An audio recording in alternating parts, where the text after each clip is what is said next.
창세기 39장 1절부터 6절 말씀. 요셉이 이끌려 애굽에 내려가매 바로의 신하 친위대장 애굽 사람 보디발이 그를 그리로 데려간 이스마엘 사람의 손에서 요셉을 산이라. 여호와께서 요셉과 함께 하심으로 그가 형통한 자가 되어 그의 주인 애굽 사람의 집에 있으니 그의 주인이 여호와께서 그와 함께 하심을 보며 또 여호와께서 그의 범사에 형통하게 하심을 보았더라. 요셉이 그의 주인에게 은혜를 입어 섬김에 그가 요셉을 가정 총무로 삼고 자기의 소유를 다 그의 손에 위탁하니 그가 요셉에게 자기의 집과 그의 모든 소유물을 주관하게 한 때부터 여호와께서 요셉을 위하여 그 애굽 사람의 집에 복을 내리심으로 여호와의 복이 그의 집과 밭에 있는 모든 소유에 미친지라. 주인이 그의 소유를 다 요셉의 손에 위탁하고 자기가 먹는 음식 외에는 간섭하지 아니하였더라. 요셉은 용모가 빼어나고 아름다웠더라. 좋은 날입니다. 성령님께서 오늘도 여러분들의 심령 가운데 큰 은혜와 평강으로 함께하여 주시기를 주님의 이름으로 축복합니다. 올 한 해 하나님의 임재를 추구하라는 말씀으로 한 해를 우리가 시작하고 있습니다. 이 말씀을 통해서 우리가 어디를 가든지 또 누구를 만나든지 하나님의 임재가 늘 함께하는 그런 한 해가 되시기를 주님의 이름으로 축복합니다. 우리가 얼마 전까지 창세기 말씀을 함께 살펴보았는데요. 창세기 말씀의 후반부에 보면 요셉의 삶에 대해서 상당히 길게 언급되어져 있는 것을 볼 수 있습니다. 우리가 요셉의 삶을 만약 한마디로 요약을 하자고 한다면 그것은 하나님께서 함께 하시는 사람이다. 혹은 하나님께서 임재하시는 사람이다. 그렇게 이야기할 수 있을 것입니다. 요셉은 보디발의 집에 끌려가게 되었을 때 믿지 않는 보디발조차 하나님께서 요셉과 함께 하시는 모습을 보면서 그에게 모든 소유를 맡겼다 그렇게 이야기하고 있고요. 또한 그가 나중에 감옥에 갇히게 됐을 때에도 간수장조차 하나님께서 요셉과 함께 하시는 모습을 보며 재반 사무를 요셉의 손에 맡겼더라 그렇게 이야기하고 있습니다. 심지어 그가 나중에 바로 앞에 서게 됐을 때조차 바로도 이처럼 하나님의 신에 감동된 자가 또 있으리요 하면서 요셉에게 총리의 자리를 맡기게 되는데요. 이런 모습을 통해서 우리가 보게 될 때 요셉은 하나님이 함께 하시는 사람이었다. 혹은 하나님께서 임재하시는 사람이었다라고 우리는 이야기할 수 있을 것입니다. 그런데요, 우리가 이렇게 한번 생각해 볼 수 있을 것 같습니다. 아니, 불신자들인데 어떻게 하나님께서 함께 하시는 것을 알 수 있었지? 요셉의 삶에 어떤 초자연적인 일들이 계속 나타났나? 이런 생각들을 해볼 수 있을 것 같습니다. 자, 그런데요, 그것은 요셉의 삶이 특별히 요셉의 성품이 하나님의 임재를 나타내 보여주었기 때문에 심지어 불신자들조차 하나님께서 그와 함께 하셨다는 것을 알 수 있었던 것이다. 저는 이렇게 묵상하게 됩니다. 그러니까요, 성품이라고 하는 것은 기독교인에게 있어서 성품이라고 하는 것은 하나님의 임재를 나타내 보여주는 마치 거울과 같다라고 이야기할 수 있습니다. 거울이 깨끗하면 그 안에 있는 하나님의 임재가 투명하고 더 뚜렷하게 보일 것이며 거울이 만약에 지저분하게 되면 유리가 지저분하게 되면 그 안에 있는 것조차 겉으로 드러나지 않게 되어지는 것과 마찬가지 이치입니다. 특별히 요셉의 삶은 그에게 있어서 진실함 그리고 또 정직함, 영어로 이야기하면 integrity 이렇게 이야기할 수 있는데요. 그의 정직함과 그의 진실함은 하나님께서 그와 함께 하신다는 것을 더욱더 뚜렷하게 나타내 보여주는 그런 성품적인 특징이었습니다. 자, 이처럼 하나님 우리가 가지고 있는 우리의 성품이라고 하는 것은 기독교인의 성품이라고 하는 것은 그 하나님의 임재를 더욱더 나타내 보여주는 마치 이런 유리와 같습니다. 자, 그런데 반대로 한번 생각해 볼 수 있습니다. 그것은 아니 어떻게 요셉은 그런 참 어려운 순간을 지나면서도 참 정직하고 또 진실한 그런 삶의 성품을 유지할 수 있었을까라는 것을 우리가 한번 생각해 볼 필요가 있습니다. 요셉은요, 보디발의 집에 끌려갔을 때, 심지어 보디발이 없을 때에도 그는 그의 집의 모든 소유를 그가 다 자기 마음대로 쓸 수 있었지만, 그런데 단 한 가지, 보디발의 아내만큼은 건드리지 않아야 한다라는 것을 그는 깊이 인식하고 있었습니다. 그 선을 넘지 않았던 것이죠. 나중에 그가 감옥에 갇혔을 때에도 심지어는 요셉의 손에 감옥의 열쇠가 쥐어져 있었습니다. 그럼에도 불구하고 요셉은 다른 모든 것은 내가 다 할 수 있지만 이 감옥을 탈출하는 것만큼은 내가 해서는 안 되는 것이다 라는 것을 그는 잘 알고 있었습니다. 하나님의 때를 기다릴 수 있었던 것이죠. 또한 나중에 그가 애굽의 총리가 되었을 때에도 마찬가지입니다. 바로가 옆에서 시시콜콜 따지지 않았다 할지라도 애굽에 있는 모든 것을 내가 내 마음대로 할 수 있지만, 그러나 이 곡물의 창고를 열고 닫는 건 내 마음대로 할 수 있는 것이 아니다라는 것을 그는 잘 알고 있었습니다. 그의 진실함과 그의 정직함은 그의 삶 가운데 돋보이는 그런 삶의 특징이었으며 성품이었습니다. 아니, 그러면 어떻게 그가 참 이런 참 유혹받기도 쉽고 또 넘어질 수도 있는 그런 상황 가운데 진실하고 또 정직한 그런 삶을 살 수 있었던 것이었을까요? 그것은 바로 그가 하나님의 임재 안에 머물렀었기 때문입니다. 하나님 앞에 머무는 삶, 코람데오의 삶을 살았기 때문입니다. 그는 모든 순간 내가 지금 하나님 앞에 있다라는 것을 인식하면서 살았습니다. 그리고 그것이 그의 삶의 정직함과 또 진실함의 열매를 낳았던 것을 볼 수 있습니다. 이처럼 기독교인의 삶에 있어서 성품이라고 하는 것은 임재와 성품은 마치 양면적인 것과 같습니다. 우리가 하나님의 임재 가운데 머물게 될 때 우리는 진실하고 또 정직한 그리스도인으로서의 삶을 더욱더 열매 맺는 삶을 살 수 있고요. 또한 우리가 정직한 삶과 또한 진실된 우리의 삶의 성품을 유지하면서 살아갈 때 하나님의 영광은, 그 하나님의 임재는 더욱더 사람들에게 빛나 보이게 되어지는 것입니다. 이처럼 우리의 하나님의 임재와 또 우리의 성품이라고 하는 면은 굉장히 밀접하다라는 것을 우리는 알 수 있습니다. 자, 그렇다면 우리가 하나님의 임재 안에 거하기 위하여, 또 그 하나님의 임재를 나타내기 위하여 우리가 무엇에 있어서 정직해야 할까요? 또 무엇에 있어서 우리가 진실되어야 할까요? 저는 그것이 한 3가지 정도로 구분된다라고 생각합니다. 자, 첫 번째를 꼽아본다면 그것은 아마 돈일 것입니다.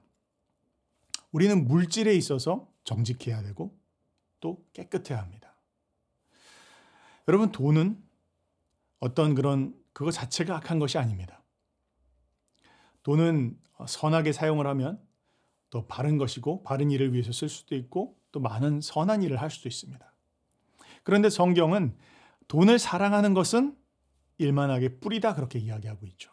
돈 그 자체가 목표가 되었을 때, 돈을 버는 것 그 자체가 우리의 삶의 목적이 되었을 때 그것은 우리로 하여금 죄를 짓게 만들고 또 우리를 죽이는 그런 도구가 되어진다는 것을 우리는 명심해야 할 것입니다. 한 해를 한번 돌아보면서 지난 한 해 내가 물질 사용에 있어서 깨끗했는가, 또 정직했는가, 진실된 마음으로 이 물질을 사용했는가, 혹은 그런 마음으로 이 물질을 벌어들였는가, 이 면을 우리는 생각해 보아야 합니다. 혹 내가 어떤 그런 욕망에 의해서 욕심 때문에 돈을 벌거나 욕심에 의해서 돈을 쓴 적은 없었던지 생각해 보아야 합니다. 그 면이 하나님 앞에 바르게 세워지고 다루어질 때 우리의 삶의 하나님의 임재는 회복되어집니다. 의외로 많은 사람들이 이 물질 생활에 있어서 불분명하고 또 깨끗하지 못한 모습들을 볼 때가 있습니다. 그때 우리의 삶에서 당당함이 사라집니다. 하나님의 임재가 소멸되어지기 시작합니다. 올 한 해 하나님의 임재 가운데 머물기를 원하신다면 물질 생활을 한번 돌아보시기 바랍니다. 그리고 내가 과연 이것을 하나님의 뜻을 따라서 썼는가? 하나님이 기뻐하시는 일을 위해서 내가 썼는가? 또 그 방법대로 내가 돈을 벌었는가? 돌아보시기 바랍니다. 그때 우리의 삶에 하나님의 임재가 풍성하게 회복되어질 것입니다. 우리가 발람 선지자에 대한 이야기들을 잘 알고 있죠. 그는 하나님께서 분명히 하지 말라고 하신 일들을 위해서 이스라엘을 저주하지 말라는 것을 그는 잘 알고 있었습니다. 그러나 그는 돈을 버는 것 때문에 발락 왕이 찔러주는 그 돈을 받기 위해서 그는 이스라엘을 저주하는 일을 하게 됩니다. 그로 말미암아서 그는 칼에 맞아 죽었다라고 성경은 이야기하고 있죠. 이처럼 어떤 정직함 혹은 진실됨이라고 하는 것은 돈을 주고 사고 팔 수 있는 것이 아닙니다. 만약 돈에 의해서 매수가 되어졌다, 넘어졌다라고 이야기한다면 그것은 그 사람에게 애초에 진실됨과 정직함이 없었다라는 것을 보여주는 것입니다. 그리스도인들은요, 물질 사용에 있어서 깨끗해야 합니다. 정직해야 합니다. 또 진실돼야 합니다. 하나님 앞에 떳떳한 모습으로 우리가 물질을 쓰기 시작할 때, 또 벌기 시작할 때 우리의 삶에 하나님의 임재는 반드시 회복되어진다라고 성경은 가르치고 있습니다. 두 번째, 우리의 삶에서 우리가 하나님의 임재 안에 거하기 위해서 꼭 우리가 갖고 있어야 되는 진실되고 또 정직한 모습이 무엇이냐라고 이야기할 때 그것은 바로 성적인 면들에 있어서 순결한 것입니다. 우리가 잘 알고 있는 것처럼 요셉은 성적으로 순결한 사람이었습니다. 보디발의 아내 앞에 선 요셉. 그는 비록 그의 나이 27, 그가 혈기가 있고 또 정욕이 이글이글 타고 있는 그런 나이임에도 불구하고 그는 그의 유혹에 넘어지지 않았습니다. 또한 그는 형들에게 의해서 버림받았습니다. 또 그저 종의 신분 가운데 나락에 처하게 되었습니다. 에라 모르겠다 하고 죄를 지어도 누가 뭐라고 비난할 것 없는 그런 상황 가운데 있었습니다. 그러나 그럼에도 불구하고 요셉은 이 유혹을 능히 이겼다라고 성경은 이렇게 이야기하고 있습니다. 그 비결이 무엇일까요? 어떻게 그는 그의 삶에 이 시험과 유혹을 이길 수 있었을까요? 그것은 바로 그가 하나님의 임재 가운데 살아가고 있었기 때문이다라고 성경은 이야기하고 있습니다. 창세기 39장 9절은 그가 내가 어찌 이 큰 악을 행하여 하나님께 죄를 지으리까 그렇게 이야기하고 있습니다. 우리의 삶에 수많은 유혹이 있습니다. 특별히 요즘은 참 인터넷을 켜보면 또 막 정말 떠오르는 것들을 보게 되어지는 것이 너무나 참 음란하고 또 악한 것들이 너무 쉽게 다가갈 수 있고 또 볼 수 있는 그런 세상 가운데 우리는 살아가고 있습니다. 우리의 마음을 지키기가 너무 어려운 그런 시대 가운데 우리는 살아가고 있습니다. 자, 그런데 그렇다면 어떻게 우리가 우리의 마음을 지킬 수 있을까요? 어떻게 하면 우리가 정직하고 또 진실된 삶을 하나님 앞에 살아갈 수 있을까요? 특별히 이 성적인 면들에 있어서 우리가 그것을 어떻게 우리 스스로를 지킬 수 있을까요? 그것은 우리가 하나님의 임재 가운데 머무는 것을 통해서 가능한 것입니다. 하나님 앞에서 살아가는 것입니다. 하나님께서 지금 나와 함께하고 계신다라는 인식 속에서 살아갈 때 우리는 그 죄의 유혹을 이길 수 있는 것입니다. 여러분, 죄라고 하는 것은 모두가 다 그렇듯 하나님과 우리와의 관계를 떨어뜨려 놓습니다. 그러나 특별히 이 성적인 죄는 특별히 하나님과의 관계를 끊어 놓습니다. 여러분, 성경은 이야기하기를 우리 몸이 하나님의 성전이다 그렇게 이야기하고 있어요. 하나님께서 머무시는 집이라는 것이죠. 그런데 하나님께서 우리의 몸이 더럽혀졌을 때, 우리가 몸으로 짓는 죄를 지었을 때 그것은 하나님의 임재를 소멸하게 되어지는 것이다라는 것을 우리는 기억할 필요가 있어요. 그래서 우리는 우리의 몸을 깨끗하게 관리해야 합니다. 정결하게 하나님께로만 드려야 합니다. 그런데 그렇게 우리가 죄의 유혹에서 이기려면 또 그 시험 가운데에서 능히 이겨낼 수 있기를 원한다면 우리는 늘 하나님의 임재 가운데 머무는 것을 연습해야 합니다. 또 하나님 앞에 살아가고 있다는 그 인식이 사라져서는 안 됩니다. 그 인식 가운데 우리가 한순간 한순간을 걷기 시작할 때 죄의 유혹이 떠오르지 않게 되고 또 그 유혹으로부터 이길 수 있게 되어지는 것입니다. 세 번째로 우리의 삶에서 하나님의 임재 가운데 거하기 위하여 또 그 하나님의 임재를 나타내 보이기 위하여 우리가 진실해야 하고 또 정직해야 되는 면이 무엇이냐라고 이야기할 때 저는 그것이 세 번째 우리의 언어 생활이라고 생각을 합니다. 우리의 말을 돌아봐야 한다는 것이죠. 내 말이 진실한가? 혹은 내 말이 거짓되진 않았는가? 이 면을 우리는 돌아봐야 합니다. 우리의 말이 진실될 때 우리의 말에 거짓이 없을 때 우리의 삶에서는 하나님의 임재를 우리는 느낄 수 있고 또 회복할 수 있습니다. 반대로 우리의 말이 거짓될 때, 우리의 말이 자꾸 나의 필요를 따라서 상황을 따라서 바뀌게 되어질 때 우리는 우리의 삶에서 하나님의 임재를 점점 잃어버리게 되어진다는 것을 기억해야 합니다.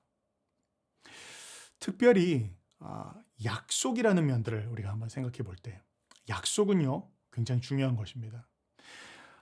평상시에 나에게 어떤 도움이 되어질 것 같고 또 나에게 유익이 되어진다 그러면 간이고 쓸개고 빼주면서 막 다 할 것처럼 이야기하지만 결국 나에게 도움이 될 것 같지 않고 혹은 나에게 손해가 되어질 것 같거나 혹은 내가 이제 더 이상 얻을 것이 없다라고 생각하면 내가 그런 말을 했는지 안 했는지도 기억하지 않고 심지어는 관계조차 끊어버리는, 사실은 우리가 살아가고 있는 세대가 바로 그런 세대의 분위기 속에서 우리는 살아갑니다.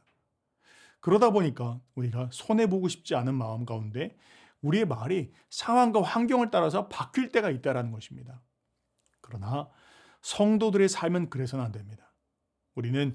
우리가 말할 수 있는 것, 내가 할 수 있는 것에 대해서는 할 수 있다라고 이야기하고 또 내가 할 수 없는 것, 지킬 수 없는 것에 대해서는 할 수 없다라고 그렇게 이야기해야 합니다. 심지어는 내가 할 수 없는 상황이 되었다 할지라도 만약 내가 약속한 것이다라면 어떤 손해를 내가 본다 할지라도 그 약속을 지키려고 해야 하는 것이 바로 성도들이 갖고 있어야 하는 삶의 태도입니다. 많은 경우에 있어서 우리의 말이 얼마나 많이 바뀝니까? 때로는 나의 그 상황을 피하기 위하여 혹은 나에게 유익한 그 어떤 것을 얻기 위하여 때로는 우리가 거짓말을 하기도 하고 때로는 없는 말을 하기도 하고 때로는 강조해서 이야기하기도 하고 이런 것들이 바로 하나님의 임재를 잃어버리게 만드는 삶의 요소라는 것을 우리는 기억할 필요가 있습니다. 하나님은요 신실하신 하나님이십니다. 하나님은 거짓의 하나님이 아니십니다. 하나님께서는 하나님이 하시는 말씀은 그것이 있는 그대로 이루어지고 성취되어지는 말입니다. 마찬가지로 우리도 우리의 말에 있어서 정직성을 회복해야 할 것입니다. 진실함을 회복해야 할 것입니다. 기독교인이요, 세상을 살아감에 있어서 사람들이 우리를 평가할 때 저 사람은 참 실수가 많지만 그러나 그의 말에 있어서만큼은 우리가 신뢰할 수 있는 사람이야. 약속한 것만큼은 지키는 사람이야. 우리가 적어도 이 이야기는 들을 수 있어야 되겠습니다. 그럴 때 기독교인의 삶의 말에 권세가 실리는 것이고 또 하나님의 임재가 나타나게 되어지는 것입니다. 이처럼 우리가 그 하나님의 임재 가운데 머무르기 위하여 또 그 하나님의 임재를 나타내 보이기 위하여 우리의 삶의 성품은 너무너무 중요합니다. 특별히 진실된 삶, 또 정직한 삶은 마치 유리와 같아서 하나님의 임재를 나타내 보이기도 하고 또한 하나님의 임재를 가리우기도 한다는 것을 우리는 기억할 필요가 있습니다. 한 해를 돌아보시고 또 우리가 한 해를 새롭게 시작하는 이 시점, 내가 물질 사용에 있어서 정직했는가? 또 나는 성적인 면들에 있어서 참 순결했는가? 또한 나의 언어 생활은 참 진실됐는가? 이 면들을 한번 돌아보실 수 있기를 바랍니다.